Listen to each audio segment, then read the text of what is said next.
Ya, terima kasih Anda masih bersama kami di seputar Aceh. Pemirsa, Wali Kota Banda Aceh Aminullah Usman di hadapan murid siswa dan juga petugas polisi Adi Wijaya di Madrasah Ibtidaiyah Negeri Min nomor 1 Banda Aceh menyampaikan pesannya agar anak-anak mengetahui tentang operasi tangkap tangan atau OTT yang tertuang dalam Kanun Kota Banda Aceh nomor 1 tahun 2017 tentang pengelolaan sampah. Kalau kedapatan membuang sampah sembarangan akan dikenai sanksi kurungan atau denda puluhan juta rupiah.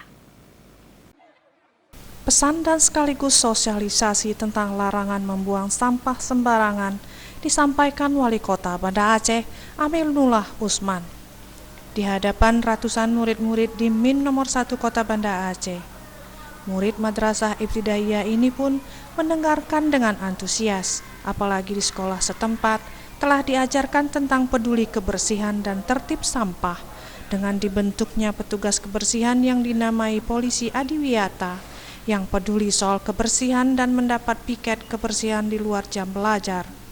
Sosialisasi yang disampaikan kepada murid sekolah ini dinilai Aminullah Usman sangat tepat sasaran karena edukasi soal pengelolaan sampah memang sepatutnya diberikan sejak dini.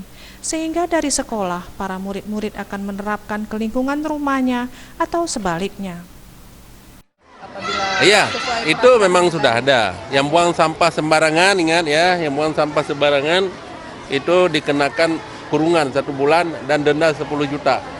Itu harus tahu, tidak kecuali anak-anak pun diambil. Jadi harus buang sampah pada tempatnya.